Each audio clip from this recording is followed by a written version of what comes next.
a grieving mother who stood at the foot of the cross until the bitter end, a mama who, not unlike other Jewish mothers, taught her son to pray. The reason why I know Mary taught Jesus to pray is that on those last hours when he hung on a cross, he prayed a prayer that he did not create. He prayed a prayer found in the Psalms, a prayer that the scholars believe that Jewish mothers would teach their children to pray. He said, Father, into thy hands I commend my spirit. Mary no doubt taught him how to pray that prayer. It's like, now I lay me down to sleep.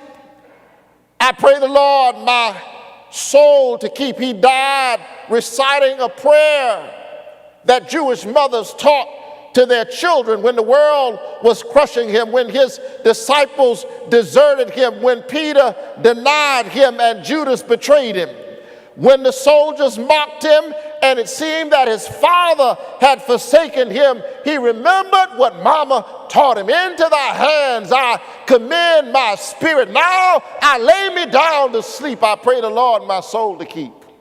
And if I die before I wake, I pray the Lord my soul to take. Now into your hands I give my spirit. And when I think about that, I want to thank God for Mama Faith of our mothers, living yet in cradle song and bedtime prayer, in nursery lore and fireside love. Thy presence still pervades the air. Faith of our mothers, living faith, we will be true to thee till death. That's what the old preacher, the writer of 2 Timothy, means when he says to the young preacher, I am reminded of your sincere faith. It is a faith that lived in your grandmother Lois and your mother Eunice, and now I am sure it lives in you. Timothy, the young preacher, Timothy, the young pastor, was in a tight situation, and he was trying to navigate the challenges of church and ministry. And this older preacher writes to him, tradition says, the Apostle Paul. And he says, Timothy, I've got several things I want to share with you.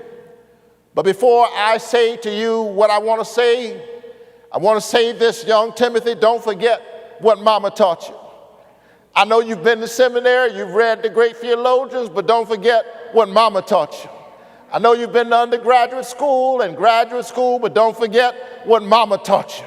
I know you've been to places that your mama has never even been, but don't forget what mama taught you.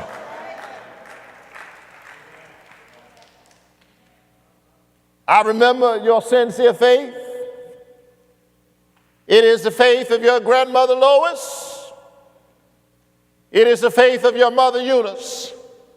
Let me break it down for you. It is the faith of mama and big mama. Paul grounds everything else he says in the text in the faith of mama and big mama. It's just a passing reference in the text. It's easy to miss if we're not careful, easy to diminish or even dismiss. But we do that, I suggest, at our own peril. For this is critical correspondence from an old man at journey's end to a young brother just getting started. Paul is about to share some heavy stuff and try to help this young preacher navigate heavy responsibility. But one of the first things he says to him is, remember your mother and your grandmother. It is in chapter 1, and so he grounds everything else he says in the memory of mama and grandmama. And it is because I remember your mama. It is because I remember your grandmama. Furthermore, when you consider everything else that I'm about to tell you, I want you to remember Lois and Eunice. Remember how they kept the faith. Remember how they didn't have half of the things that you have, yet they kept the faith. Remember how they had to endure hardness as a good soldier, and yet they kept the faith. Remember how they had to make a way out of no way, and yet Mama kept the faith. Remember how some days there wasn't enough food, but somehow Mama made it work. She stretched it and made a stew and knew how to make that chicken 5 different ways in the same week. Through it all, she kept the faith.